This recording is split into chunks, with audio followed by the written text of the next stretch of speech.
ইয়া রাসূলুল্লাহ ইয়া হাবিবাল্লাহ ইয়া রাসূলুল্লাহ ইয়া হাবিবাল্লাহ ইয়া রাসূলুল্লাহ ইয়া হাবিবাল্লাহ ও piezo দিনো বিগো আপনার দিদার piezo দিনো বিগো আপনার দিদার আল মউতের যাতনা থাকিবে না আমার দয়া যে করিয়াই দিও গো দিদার দয়া যে করিয়াই দিও গো দিদার ইয়া রাসূলুল্লাহ ইয়া হাবিবাল্লাহ ইয়া রাসূলুল্লাহ ইয়া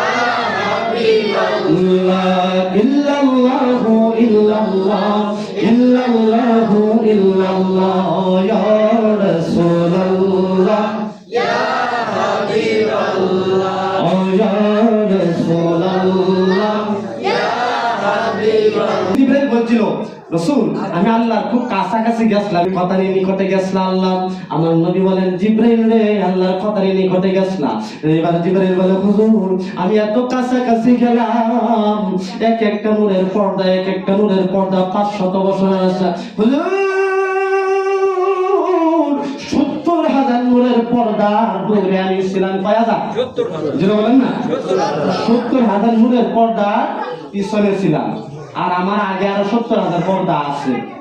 এক একটা নূরের পর্দা পাড়ি দিলে 500 বছরের রাস্তার সমান আল্লাহর সবচেয়ে নিকটে নিয়ে গেছিলাম 70,000 পর্দার হেমরে আমি আসলাম আর হেমরে আল্লাহ ছিল যে বলেন সুবহানাল্লাহ আমার নবী ইব্রাহিম 70,000 পর্দা এমনি থেকে তুমি কথা বললে ও জগতের মানুষরা শোনো আমার নবী এরকম একজন নবী আমরা পাইলাম ওই 70,000 নূরের পর্দাটা করে আল্লাহর আরশ আজিম পর্যন্ত গিয়েছে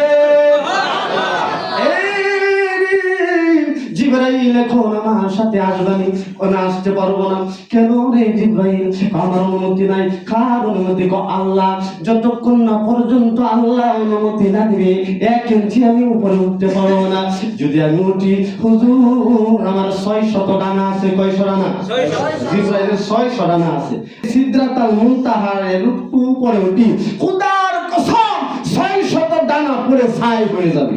সুবহানাল্লাহ যাইতে পারবো না জিবরাইল ফেল এখান থেকে আমার নবীর সফর শুরু সুবহানাল্লাহ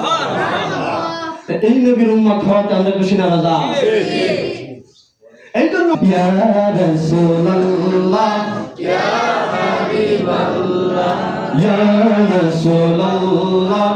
ইয়া হাবিবাল্লাহ ইল্লাল্লাহু ইল্লাল্লাহ ইল্লাল্লাহু ইল্লাল্লাহ ইয়া রাসূল